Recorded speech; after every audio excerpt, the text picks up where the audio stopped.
the one who could precisely separate his part of interest from the big universe. And if he is not able to precisely separate, obviously his model, his analysis, assessment, everything will be at a wrong. Taking the example of Arjun, he could finally see that it is the eye of the bird which is to be hit. When his teacher asked, he said, I'm just, what is visible to me is the eye, nothing else. Okay, very important to separate your system from the surroundings. Adding more or taking less, both will lead to wrong conclusions later. I gave you the example of ozone layer depression, so serious. And you will realize after 50 years. Okay, and that's where, and if you see the surroundings, here there is a catch. As a broad definition, everything other than the system is surrounding. But in taking this particular one, if I take the entire universe as a surrounding and try to solve it, again I cannot go anywhere. So let me give you again the example of windmill invention. How do you find out your immediate surroundings affecting will make the technology perfect? Whiteboard please. And as early as 7th century, people started developing the wind turbines. They were using to pump the water from the mines. They were using these particular wind power to grind the grains. And everybody understood that there is a rotor and which will be can rotate around a shaft, will produce the required mechanical or electrical power. And they selected some diameter, some structure of this one. Now, what took from 7th century to till date, even today we are not perfected in any way, still there is a confusion. All this while is what is the real system, real surrounding. The first level of clarity required is when I have a rotor of a diameter d, how much wind it can access. Let us say there is a wind which is blowing from very far with a velocity v infinity. By the virtue of this one, the power is proportional to v infinity cube. You can easily recall. And if I take a more area cross section, I'll get the more. But unfortunately, the truth is this: as the flow approaches the windmill, the velocity becomes the pressure, and it expands across the wind, and then suddenly velocity increases. So that's how no the entire wind expands after crossing the windmill. What is the meaning of expansion? The volume will increase. So automatically the volume is going to increase something like this. Okay. Now the volume of this particular tube of wind will increase from the rotor diameter to something larger, the exit of this. Now will it suddenly do? Unfortunately, this process will start from very far. Now you see this one. If I take a rotor D, the actual diameter of the wind tube which can give the power will be smaller. D wind will be less than the D of the rotor. So this is only the wind which is surrounding to the entire rotor. If the rotor is the system, the surrounding is the wind which is within this particular cone. If I take any wind which is larger, I'll wrongly estimate the power of this one. What are the consequences? You promise more, you will get less. Not only that, if this is developing, let us say 10 kilowatt, and I'll use accordingly a 10 kilowatt motor. And actually it can do 10 kilowatt. If I predict as a 50 kilowatts, what will happen? The entire cost of the windmill will be larger. The motor is unnecessarily large size, which is never running at a 50 kilowatts. Now you will see the consequence of everything. Now the surroundings identification is not that simple again. Now you see the flow which is in this particular tube, and everywhere uniform flow here, very far from this. Okay. Now this tube, the wind inside only this tube is going to participate, and it has to expand also. Now what does it mean? All the wind which is in this one should be pushed out. Okay. Now you see the a wonderful combination of system surrounding, system surrounding. Rotor is our primary system. For this one, there are surroundings called the wind which will give the energy. But the wind which is giving energy will interact with the surrounding which is getting replaced. If I take all the wind, slowly it is expanding means whatever wind which is available between this one and this one should be pushed out freely. Otherwise what will happen? There will be a problem created and this particular wind tube will not happen smoothly, and accordingly there will be a problem. So you imagine that the system surrounding, and simply speaking everything outside the system is surrounding. So easy. That is an escapism of definition. If you are very careful, you have to identify that surrounding which will interact with my system. When the system is a rotor, I need to know exact the wind tube which is going to participate, interact with the system. If this wind tube is my system, let us say, then I need to know what is that larger diameter wind which will react because of this one, and slowly it will push out freely the wind out of this and let this particular wind tube to freely expand this way. Otherwise, again, there will be a problem of windmill not working. You will not get enough power. All will happen. So this will help you. Suppose somebody out of stinginess will put a windmill after windmill, just touching each other. What will happen? All these will interact with a nonsense and you will get a net power output smaller than single. Now, whenever I want to have the distance between two successive windmills, I need to know this largest diameter. So the next windmill tube also should start from here. So now this is the spacing between two windmills.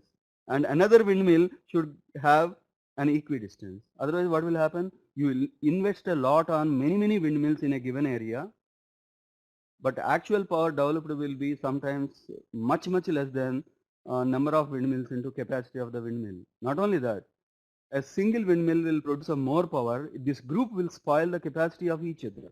Why? They are interacting with the same tube which is supposed to be, they are fighting for to share a wind tube and not doing everything. See the importance of identifying a system and immediate surrounding. I am giving one fundamental example. And why I am giving this example, as I said it now, in the 7th century itself, people started making the windmills. They were working for many. Even today, the wind power is the costliest and highly renewable. Even then, the cost of windmill cannot be recovered so easily when compared to coal-based or so. All because something very important. Till 1960, people did not understand that this is the one surrounding. 17th century to 1960, they could not understand that what is the actual surrounding to the rotor. That's why so much delay. The Bedge was a scientist who could easily develop this particular model. Strictly speaking, Bedge developed a true surrounding to a windmill. Though he has a lot of mathematics, what is the fundamental discovery of Bedge? Yes, he has identified what is the true surrounding to this particular wind rotor. Then onwards, now there is a rapid development. Last 40 years, windmills grew like anything across the globe. And wind is obviously available. Don't you know that there is a wind? Don't you know that there is energy of the wind? But still, we were not capable. I'm giving such a strong and long-term example because afterwards, no, this has to be in your mind forever when you are inventing. Let's go back. So that's why on the paper I'm saying the surrounding everything exterior, but this is a big talent which you need to develop. Okay. Then at the end of the day, you need to create a separator. This separator may be real, sometimes may be imaginary. So around the beginning of 19th century, some people predicted that there may be a boundary. When there is a boundary, why can't I have every windmill surrounded by a big cone? And the people developed a windmill with a cone and this spoiled the entire thing. Why? Because the wind turbine naturally separates its wind. Why do you want an artificial separation? All of you know, if I put a solid body in the flow, there is friction, boundary layer, and more energy loss, everything. So that's how you need to know. Sometimes you need to have a real boundary. Sometimes no, the boundary should be imaginary because it will happen automatically whenever there is a fluid flow or interaction occurring together. So at the end of the day, after you identify the system and surrounding, then you need to know clarity about your innovation. If I am going to do an innovation, you need to understand whether this innovation is mostly mass entering, mass leaving, or this particular innovation is converting some energy into some momentum, some force creation, or am I innovating something which is changing the species distribution within the room? Something like, suppose if I am developing a good perfume packet like a room freshener, you know that what is a room freshener? There is a solid evaporative perfume that has to be contained inside an enclosure. If I close the entire enclosure, no species can cross and the room will not perfume. And if the boundary is, the entire opening is too large, the entire perfume will get consumed in no time. You see the entire thing. So that's how whenever you go to the market and you try to buy these room fresheners, there will be some openings which are optimally done, and this will be depending on whether the room is a 10 by 10 square feet or it is a 20 by 20 square feet or very large. Accordingly you have to get the opening. You see, anything in a common life is a thermodynamics to start with. Let me show you the one which we stopped last class. I'm elaborating. Now even if I'm interested in having a room heater, I always have a two options. One is called a control mass based, means this particular heater, the first one which we are looking at this particular point with this arrow, this one is basically radiation. It will not suck more air and come back. On the other hand, this is explicitly a control volume. There is a fan inside the heater which will suck the air, blow this one past the heater, and warm air with a controlled temperature will go to you. The first case is a radiation, high temperature.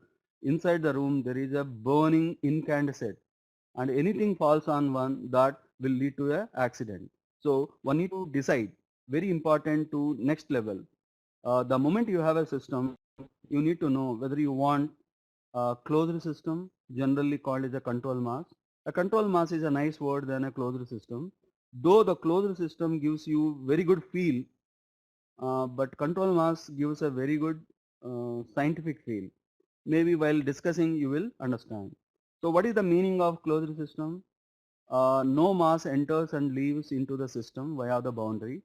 The entire system is working without a mass interaction, and it may be doing only the momentum or energy interaction. Like in the case of a heater, the interaction across the boundary of this particular heater 1, this heater 1 is only the energy by radiation. Yeah, heat transfer by radiation.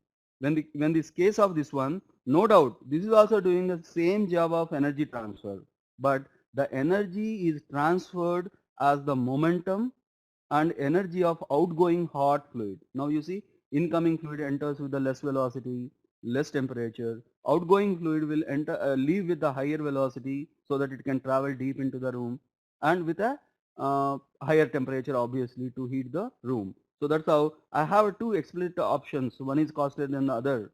The one is safer than the other. One has to come up with a real optimal selection. That's how now this is where one should very cautious that being an engineer, when I'm innovating, I need to have a minimum ethics. I should not develop a product which is cheaper and sell the market and create a danger in every house. There is an incandescent wire with 1,000 degrees Celsius or so, and with a person who doesn't know everything, always his life is in danger. And why you are doing? Because you can cheaply sell your products, and that's where no engineering ethics comes into picture. When you consider the thermodynamics in a perfect way, ethics comes into picture automatically while developing a product.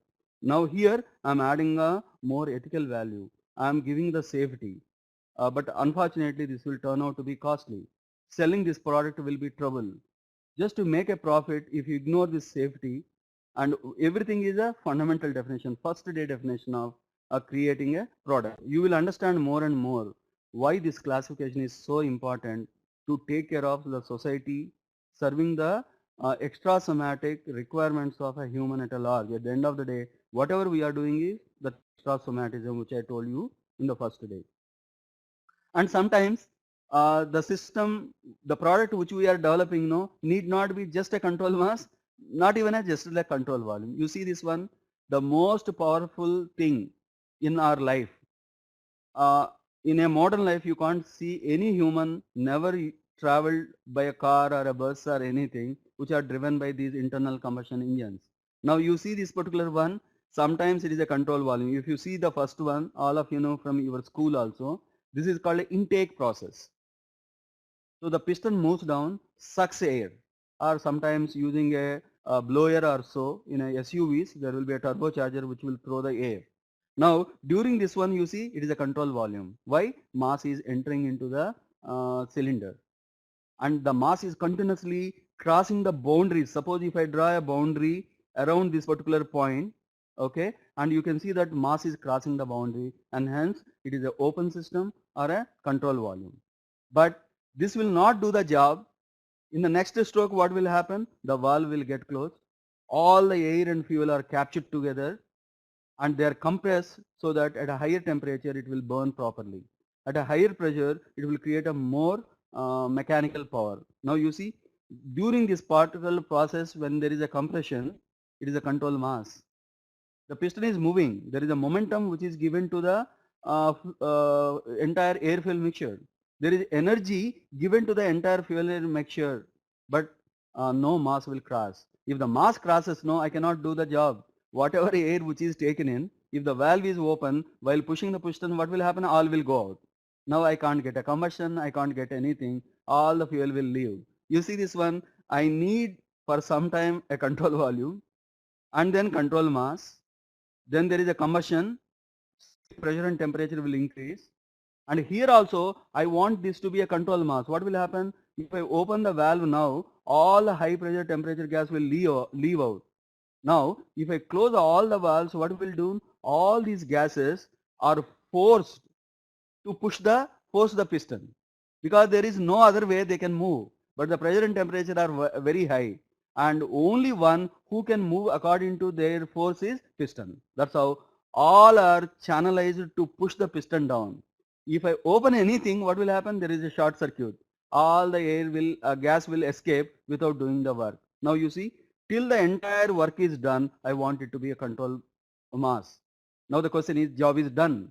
But I'm having an IC engine to continuously do a cycle and take you from Delhi to Bombay or Bombay to Chennai or anywhere in the world you want to travel. So doing once power stroke is not essential. That's why what I need to do, I need to throw all the exhaust. Now again I have a control volume. Unless I throw the exhaust gas, I cannot take the fresh air and fuel.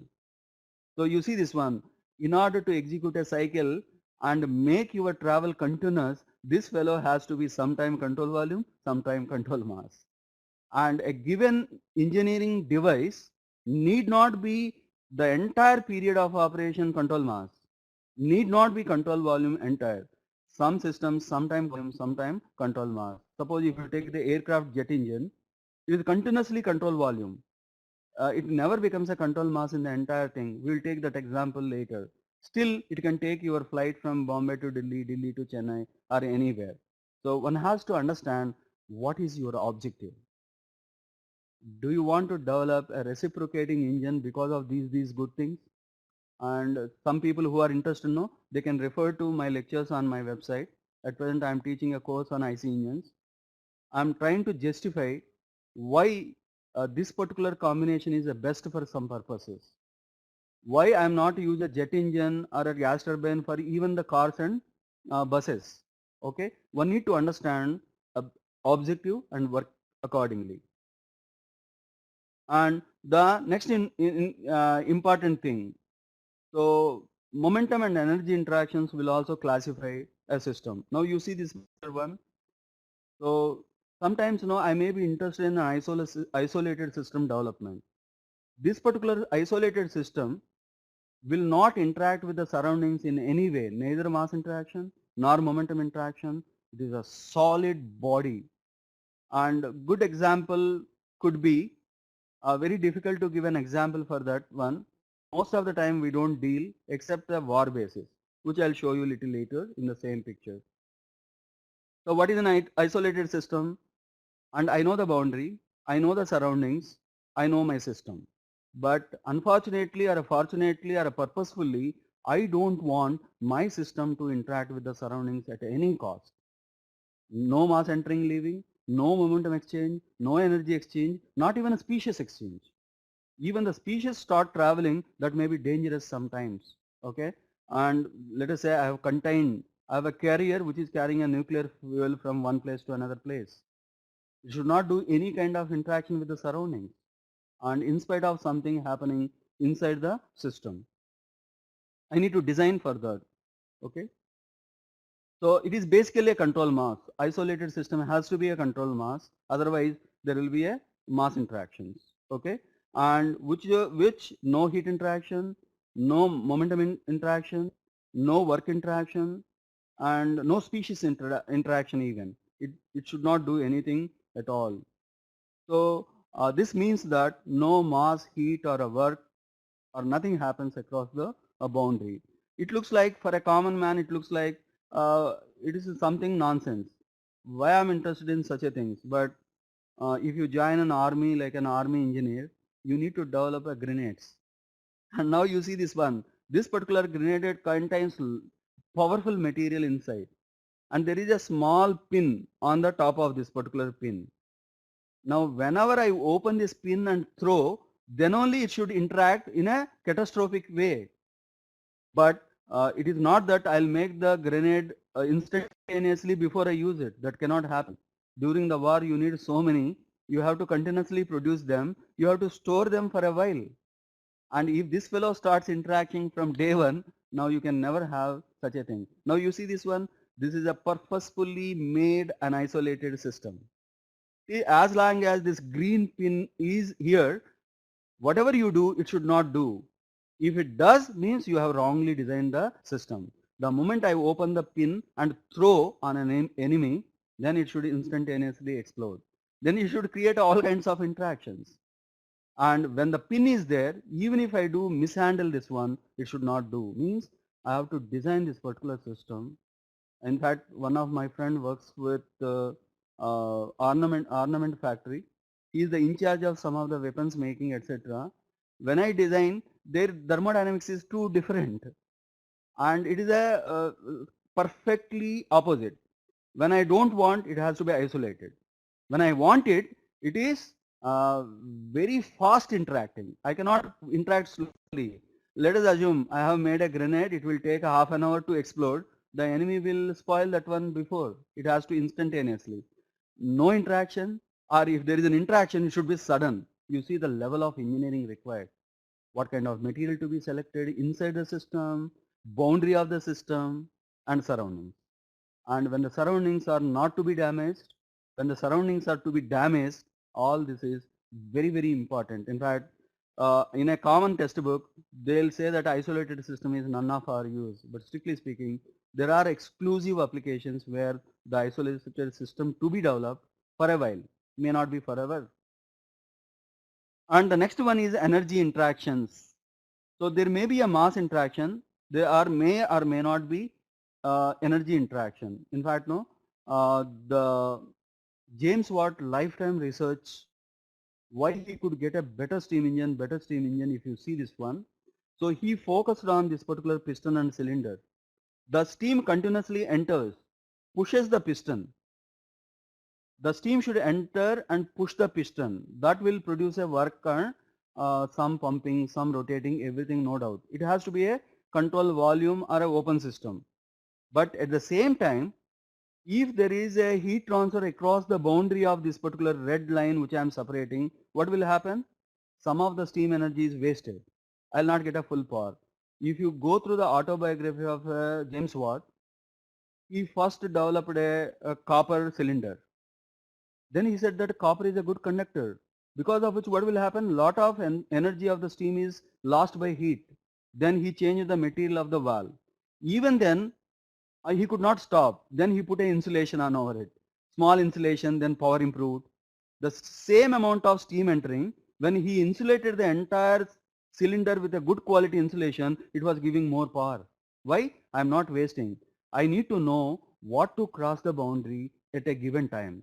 In this particular case, the steam should enter, number one, and the piston should move and that work should be transferred, that force should be transferred, but unnecessary, I don't want any kind of heat transfer by temperature difference. For that, I need to insulate.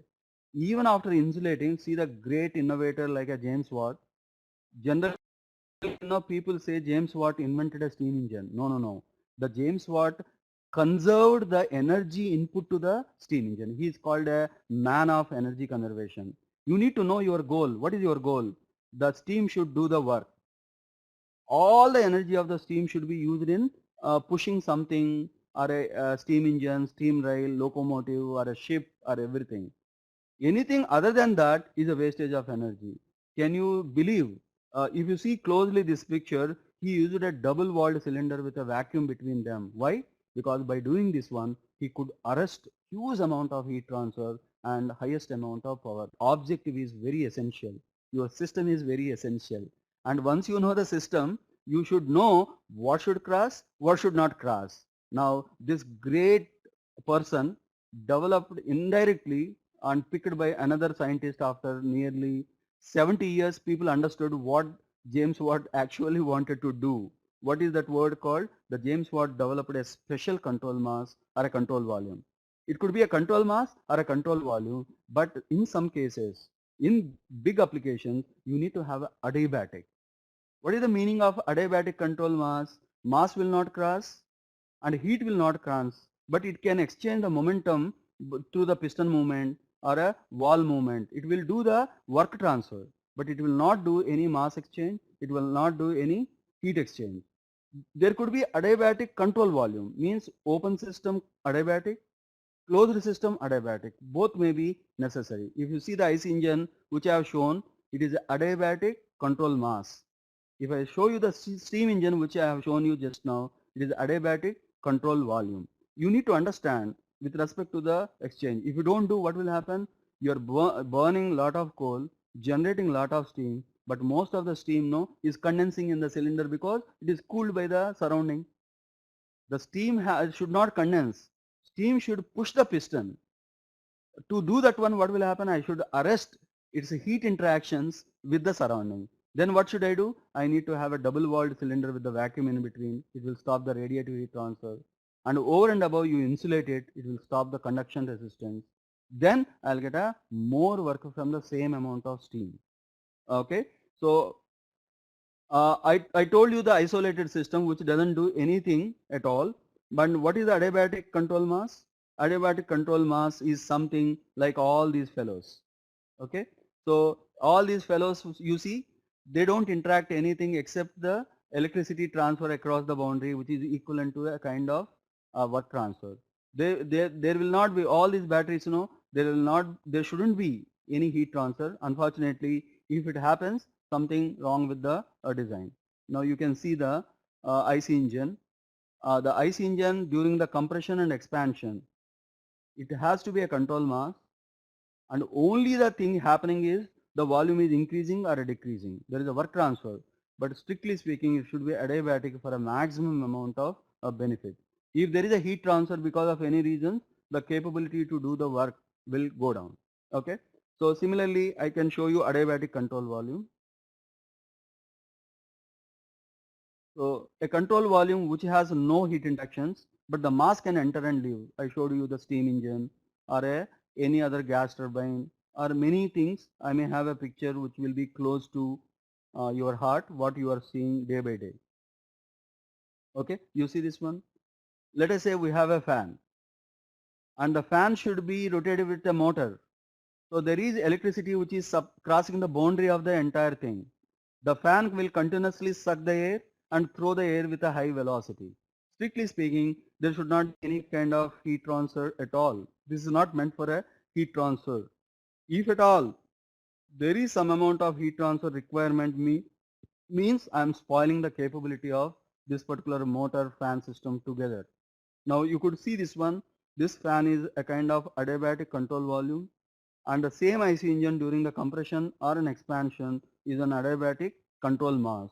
and both are required depending on your objectives or your thing. So now it comes to the more truth. So far now we are describing. After all, whenever the volume increases or anything happening, what is there inside the system? The next important thing is more and more advanced way going into the innovation. What should be there inside the system? Do you know exactly, and have you designed a system perfectly having whatever you want? And if you use a wrong material inside a system, again there will be a problem. So the next important thing is it will contain distinct chemical species. If it is air, oxygen, nitrogen and some more. If it is a steam, obviously the H2O in a vapor form, single component, or inside a system there could be a material, and this particular material could be a simple component, one single component, only the steam, only H2O. The H2O can become a water, steam or anything in between, but I don't want anything. Suppose if I take an IC engine, while IC engine is working, can I work with a single component? Impossible. First I need air. The air will have a nitrogen, oxygen. Afterwards there is air and fuel together. There are one more component. And after combustion you have a CO2, you have a H2O, you have a N2, all are coming. So sometimes a system requires a multiple component and sometimes system requires a single component, again depending on the need. You need to have an objective of what should a system contain. So far I described the types of the system, what is entering and leaving, what is happening across the boundary, and whatever happenings are referred to a material which is inside the system. If I don't have a right material inside the system, maybe after some time I'll understand that I've done a wrong thing. As I said, it could have a binary system. There are two components continuously required anything. And the next one is a pure substance. Whenever I have a single component remaining a single component and it is not at all changing its chemical composition, then it is called a pure substance. And a pure substance could be a two component or a three component also. Let us assume that last slide I have shown you the fan. If I take the fan, the air continuously enters, air continuously leaves. The composition of the air doesn't change before and after leaving or entering the fan's control volume. What is the role of a fan? Only to increase the velocity of the air so that it will go past our body, and if a high velocity air goes past our body, law of cooling. Higher the velocity, more cooling from the body, I'll be happy.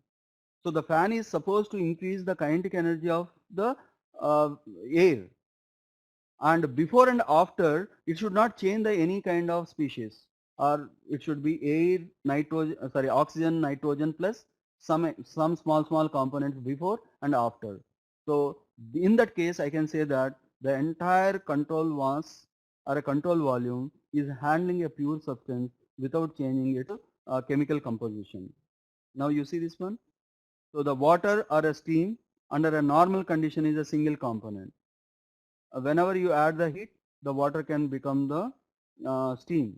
Whenever you cool the water, water can become ice. But strictly speaking, everything is a H2O. And suppose if I heat it to a temperature of 4000 degrees Celsius, 5000 degrees Celsius, what will happen? Then the H2O itself will split. Then I cannot say that it is a single component, it is a pure substance. Automatically the entire property will change. Okay. So you need to be very careful. One has to be, in order to understand these primitive concepts, you need to have a broad mind. If you just blindly by heart a definition, you will make a mess. You see this one, I need to know what is the objective of the system. And is it meant to change the purity of the substance? Means like a combustion. If you take a combustion, what is entering will be the oxygen, nitrogen and fuel. What is the leaving? The CO2, H2O, nitrogen. Now in a combustion system or a burner, it is meant to change the purity of the substance from one to other. That's how in a combustion chamber or in a burner or in a stove, I cannot assume that it is a pure substance which is playing the role, because there is a change in composition. And accordingly, my understanding definition should change. Suppose if I use a simple fan which I have given example, the purity of the substance is not spoiled. Only the thing is, by using electric motor, I am giving more kinetic energy or less kinetic energy, more pressure or less pressure, that's all. Okay, so you need to know the objective. Are you playing with the purity or you are not interested in the purity? Then accordingly, your complexity of the system will change, and accordingly you need to design a better system. So you see this one, as I said it, no, sometimes a binary system can be treated as a single component. You see this one, the air is entering in the fan and leaving the fan. It is stupid to think that there is a 71% nitrogen, 29% oxygen entering, 70%, 71% nitrogen and 29% oxygen is leaving. So the percentage is same before and after. The role of the fan is not to change the chemical composition. That's why what will we do? We'll give one value of gas constant and one density or one particular value. I'll treat it, though it has a multi-component, most of the time it is better to treat air as a single component because its composition is not changing. You see this one, on one hand there is a variation, on the other hand there has to be imagination. Most of the times, suppose if it is a windmill or a fan, whatever you take it, or a aircraft propeller, in all these cases it is the air which is doing the job. Air is the system which is participating and interacting with the rotor. In all these cases, no, nobody will treat as it is a mixture of nitrogen and oxygen going, interacting with the propeller, developing a thrust. Nobody on this globe is stupid to think that it is the mixture of oxygen and nitrogen going and interacting with the windmill, developing a mechanical power. Why? Because the composition change is not at all happening. What actually I am extracting, the wind has some kinetic energy. The moment it interacts with the windmill, it should lose the kinetic energy, give that energy to the rotor. The rotor will drive a shaft and then drive a electric power. Okay, so very important, what is there inside the system? How do I identify the system? Now, the same example. In most of the applications like windmill or a rotor or a fan, I don't have to worry about the composition of the wind or air at all. Suppose if it is a combustion, then I have to worry about the air as a thing. That's how most of the time we give air one particular molecular weight. In fact, we define a pseudo molecular weight to the mixture. Why? Because I don't need any kind of changes to occur. Whenever most of the applications, the wind behaves like a wind or air behaves like air, it's better to give one single property rather than unnecessarily complicating and going nowhere. Okay, so the multi-component systems, there are many applications, perhaps most of the audience may not be interested in now, but when you do higher courses, especially the people with the biochemistry or a chemical engineering, they'll do lot of components varying before and after. The role of the system is to change the composition. You see that, suppose my control mass is a reactor, let us say. What is the role of the reactor? The basic goal of the reactor is some reactants should be converted to product. As a reactant, they are not good. Suppose if I make a good product out of it, that will be very useful.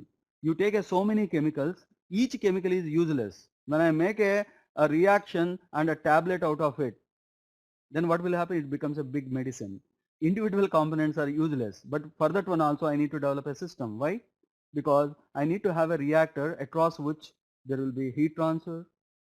There may be a stirrer which is continuously mixing the thing. There is a work transfer. I need to design a proper system. So one need to understand what is your goal while identifying the system. Means you have identified your system, you have identified your boundaries. After doing this one, you have identified whether you want a control mass, means a closed system, or you have identified you want a control volume, means open system.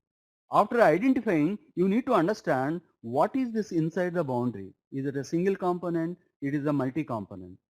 And or the components are remaining same before and after, then you better assume it as a pure substance and give one. If the composition is continuously varying, then you need to be very careful about giving that attribute. Means the substance is changing itself. then I need to be very careful about treating all this one. Once I have this one, suppose let us say a first level of thing, whatever is crossing the boundary or inside the boundary is a pure substance. Its components are not at all changing. Then again, I need to understand the phase behavior of this particular pure substance. Is it a solid or it is changing from a solid to liquid, entering as a solid, going as a liquid, or entering as a liquid, going as a solid, or entering as a vapor and going, but the composition is same. H2O remains H2O. Okay, and there is no change in the composition at all. In that case, you need to know next important in fact, this is the first engineering development. I need to know what kind of phase will do my job. Is it a solid phase better or a liquid phase better or a vapor better? I'll give you a better example once you go. A phase is a state of aggregation. What kind of aggregation occurs between the fundamental molecules or atoms? If all the molecules are more rigidly fixed, then we say solid. There is some kind of flexibility, we'll say liquid. If the freedom is too much, means no control at all, neither the shape nor the volume has a fixed value, then have a gaseous state. There are three phases which we know distinctly clarified. And what is this one? The physical aggregation of fundamental molecules or atoms is the one. Most of the engineering times, by changing the phase itself, I get many things achieved. Okay, now you see this one, you take a raw rice and you add with the water, you cook them, and after cooking them, it is a solid before, perhaps a solid after. It is a more solid, more hard solid before cooking the rice. After cooking, it is a soft but solid. But if I eat the raw rice, I'll develop a stomach pain, etc., etc. If I cook them, then they will be better. And there is an optimal cooking. You cannot overcook unnecessarily to spoil the fiber structure of the entire thing. Then that will develop some stomach upset. So even engineering a cooking process, optimal heat transfer to change the behavior of substance without changing the phase. Sometimes I may take the solid like a tomato or something, but I make it to a soup because rather than eating like a solid, if I take it like a liquid, I'll have a better nutrition or a better utilization.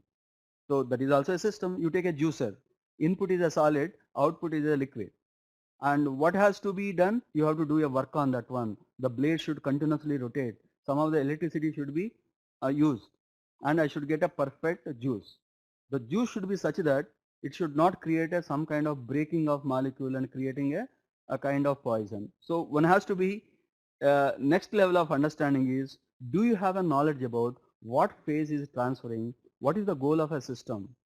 Is the phase to remain same? Is the phase to change from X to Y, or a solid to liquid, liquid to solid, or something? And whenever you are you doing optimally, or you are overdoing or underdoing? Uncooked rice, overcooked rice, both are bad with respect to health or even energy. Unnecessarily using a more fuel to overcook is a nonsense, because your digestion system knows how to split into small sugar molecules. Why do you want to break it so much and waste the fuel unnecessarily? So everything is an essential engineering. So in general, you need to see homogeneity of this aggregation. A phase in a state of aggregation means the physically there is a homogeneous aggregation, all solid or liquid, or some part solid, some part liquid. Then there is an inhomogeneity of aggregation. And okay, are there questions? No, no, I'll continue. Whenever there is a question, I'll stop it. Otherwise, okay. So you see this one, same physical properties throughout. If I have all the solid, what will happen? The entire system will have the same property everywhere. And suppose if I have, let us say, you put some ice cubes in a water. The moment you do, if I take a small thermometer, very small in size, if you put the thermometer in the water portion, temperature will be something. If you touch the bulb of the thermometer to the ice, you will get another temperature. And the density of the water will be different, density of the ice cubes will be different. So whenever you have a homogeneous phase, one single phase, entire system can be given one density, one temperature perhaps.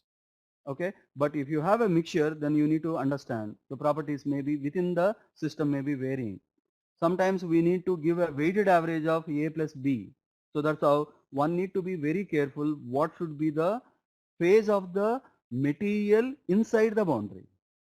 So I'm going step by step, more contrast of what is our engineering device. First, we were very broadly knowing whether it is a system, my interest or not. I'm interested in air or I'm interested on the rotor. After knowing that, if I say my interest is the fluid, is it air, and is the air changing the chemical structure or not? And no, chemical structure is not changing. Then I am worrying about another one. Is the air changing its phase or not? Phase is also not changing. Then my simplifications will hold. Means step by step, you need to understand your system.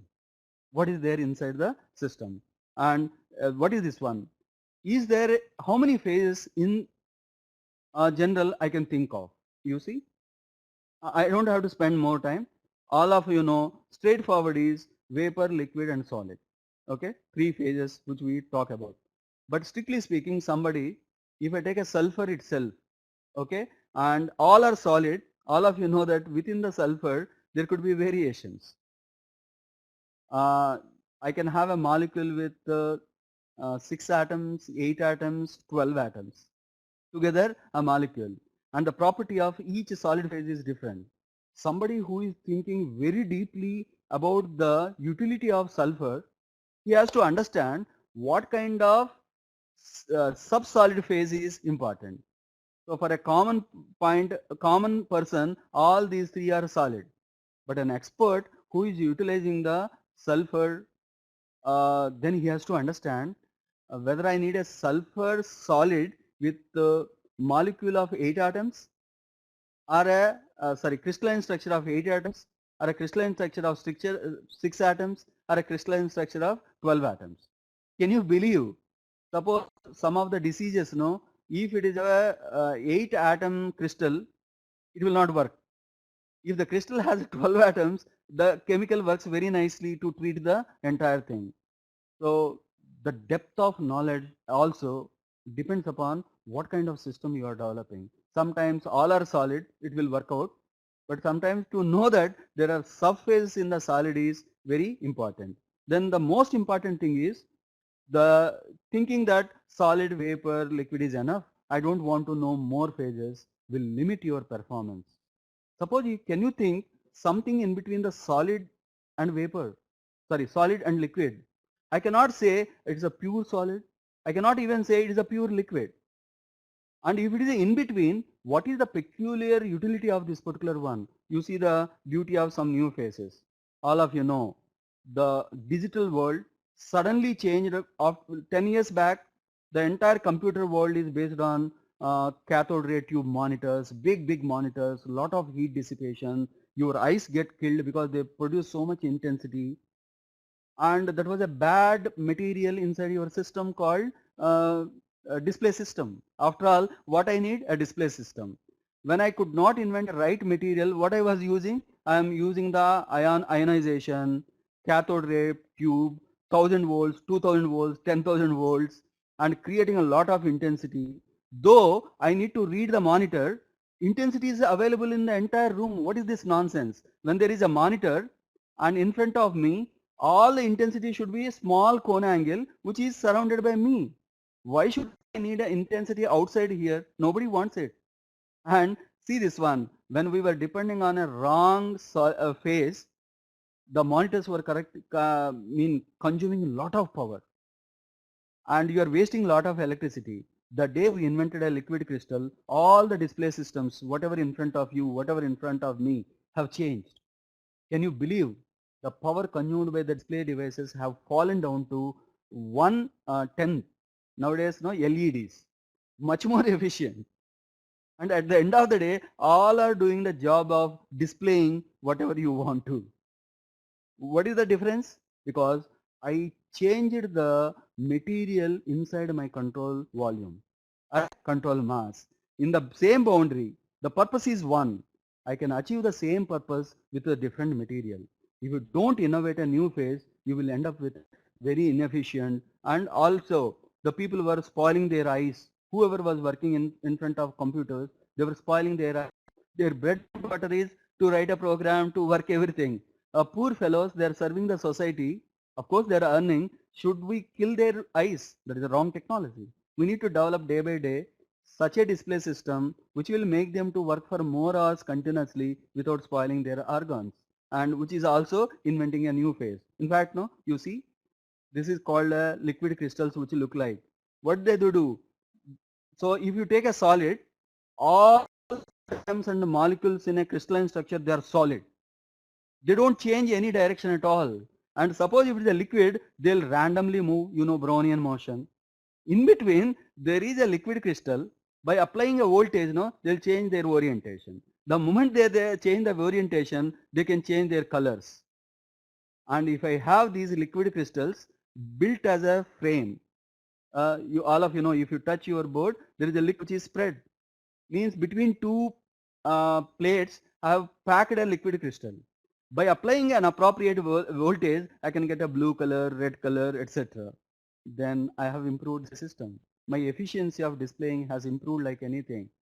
I'll exactly produce that much intensity required, good for the eyes to read and not to spoil. Over intensity will kill the biological species. Less intensity, you are not able to read and you are not doing efficiently. You see, yeah. I'll take up the question now. Hello, sir. Yeah. Hello, sir. Am I audible? Yeah. Yeah, you are audible. Sir. Please proceed. Sir. Hello, sir. Anything in universe is considered as a thermodynamic system? Right. Hello, sir. Anything? Yes, anything in the universe is a dynamic system. There is nothing which will go outside the thermodynamics at all. Only the thing is, I am not an expert to think about that material. That's why I think it is not in the thermodynamics. Yeah, please proceed. You are not audible now. Hello, sir. Your voice is breaking now. Now, sir. It is audible?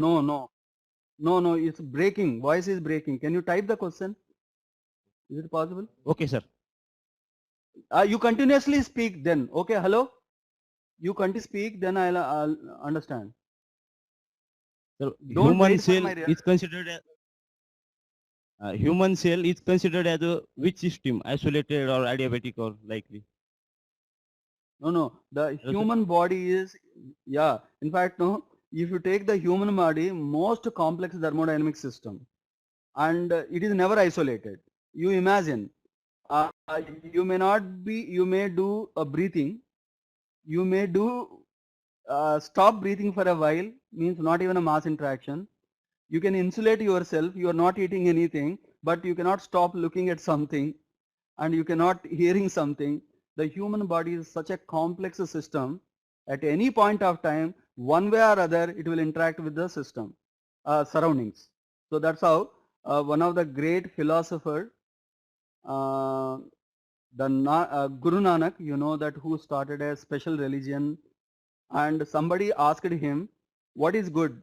Is it a vegetarianism or a non-vegetarian? The great philosopher said that as a material you can be vegetarian and non-vegetarian. Can your eyes be vegetarian always? Can you don't you think you are seeing something and try to kill it? And your ears are vegetarian always. Don't you think you are hearing something which is as good as killing something? And you are touching something? Are you sure that you are not? In fact, no. Strictly speaking, human body is a very complex thermodynamic system. That's why the spirituality will help more clearly than ordinary engineering. It can never be an isolated at all at any point of time. You want to proceed the question? Anything more? Yes, sir. So next question is, for energy transfer mode of momentum transfer or expanding gas in a piston cylinder system, the gas expands in 3 dimension. Gas expand in 3 dimension.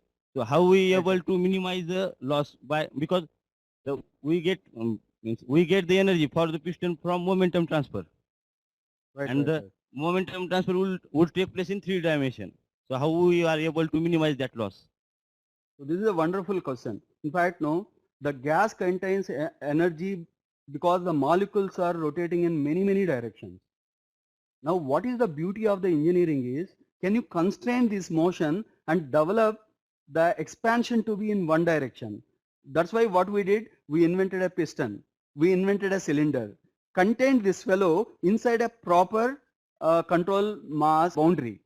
Now, all the cylinder is solid and only the piston can move. Now what we made it, we are bargaining appropriately from the gas. You may be having a three-dimensional motion, but I'll not let you to work except in this direction of piston movement. So because of which, multi-dimensional motion and energy of the gas is properly channelized into a piston displacement, for which we had to invent what is called a 4-bar mechanism. The crank, connecting rod and piston. Without a crank, connecting rod, piston, it is impossible to use this energy efficiently. So that's how you need to understand what is your resource. Resource will be having energy in a multi-dimensions. But you need to develop a control volume or a system, components of the systems in such a way that the gas may be having a multi-dimensional, but I could control the way, so you have a horse in front of you. If you don't know how to control the horse, it can take in any direction and you will reach nowhere. But you need to practice how to ride a horse. All the turbulent energy of the horse rider will properly control and he'll win the race. Why? The horse is moving in the direction where he wants. The same thing. I need to develop an engineering system. The piston, cylinder, and piston diameter, connecting rod length, crank radius, all should be optimally selected. Horse, which can move in any direction, that is the high temperature gas, should always move in one direction, and I'll run my car wheels. Does it answer? Yes, sir. Thank you. Yeah.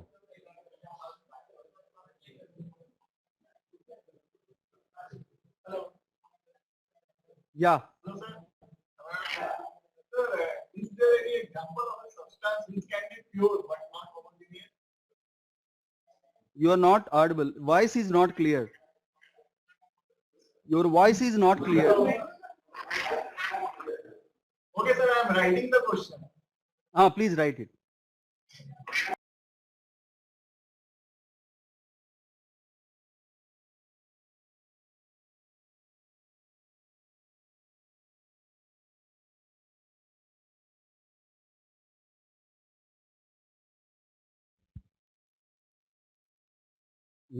What is Another pure question. substance exactly? That See, as an engineer, the pure substance means its purity is not changing when it is working in my system or within the boundary. Then you will say pure. As an engineer, the concept of pure is, it may have many components, I don't care. But before entering and after leaving, if its composition doesn't change, chemical composition, I'll be happy to call it as a pure substance. I don't have to worry about how many components, etc. But if you go for a definition of a pure substance, then you get confused. That's why it is an engineering thermodynamics. Okay, I gave you an example now. The air is a mixture. It's not a single component at all. But still I'll take it as a pure substance when I'm designing a windmill, when I'm designing a fan, when I'm designing a propeller of a aircraft. Suppose if I'm designing a burner, now the air cannot be treated as a pure substance. Why? It enters as a air and fuel, goes out as a CO2, H2O. Then I need to take it that I'm developing a system inside which the substance is not pure. If the substance is not pure, I cannot use a single set of properties or single set of relation between the properties like ideal gas equation, yeah, some other specific heat equation, which we will learn step by step. So as a precise thing is, the purity of the substance remains as same before and entering, then I'll treat it as a pure substance.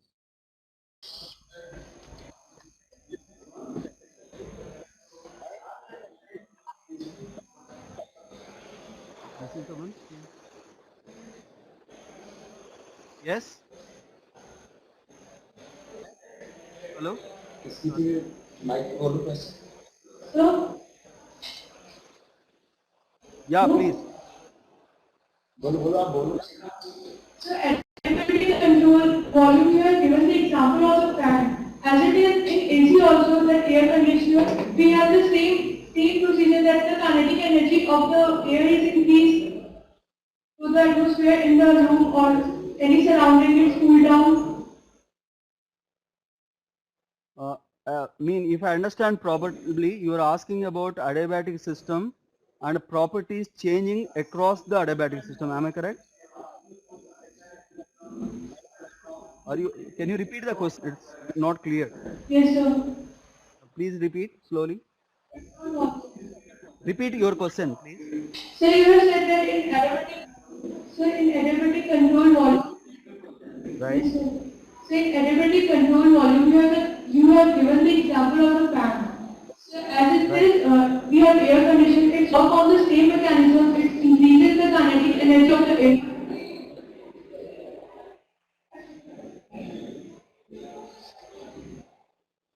Was the heat across the boundary. Now, if you take a perfect air conditioner, there is a evaporator, there is a condenser, entire circuit. The air which is sucked in is made to flow past what is called a evaporator coil. So inside the coil there is a refrigerant which is evaporating and taking all the heat from the air, and that's how the air gets cooled. Now if you see an air conditioner, there are two pieces inside. One is the fan, of course, but the more energy consuming device in the air conditioner is the cooler. So that's how I cannot call air conditioner as a adiabatic control volume, because it is transferring the heat across the boundary. Yeah. Some books mention universe is an isolated system.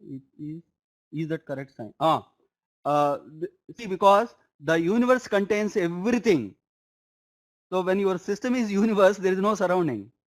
When there is no surrounding, you can't do anything, because enters is a system means it is automatically isolated.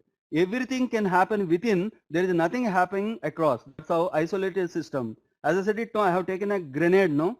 Inside a grenade or inside a bomb, there may be a reaction happening, but that is not coming out.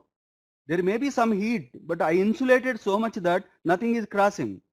So very important, isolated system means within the system things may be happening, but it is not exchanging any kind of momentum transfer, energy transfer, mass transfer, species transfer with the surroundings.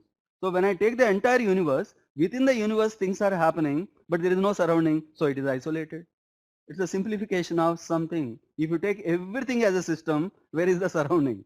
There nothing happens between. If there is no surroundings, nothing. I'll give one example as a substance which is pure but not homogeneous. You see this one, you take a glass of water and suddenly drop the ice cubes. And ice cube and water both are pure substance, they are H2O only. But they are not homogeneous because these ice cubes will occupy their own space. However you mix it, unless all the ice becomes water, it cannot be homogeneous. There is a solid ice concentrated. If you put a thermometer on the ice or into the ice, it will be sub-zero. That's why it is ice. Water is why water, it is above zero. Now within a control volume, and the density of the water is different, density of the ice is different, but they are all pure. The mixture of ice water or a boiling water in a cooker is a good example of pure substance. There is a water, there is a steam, but there is all pure substance. Done? Okay, thank you very much.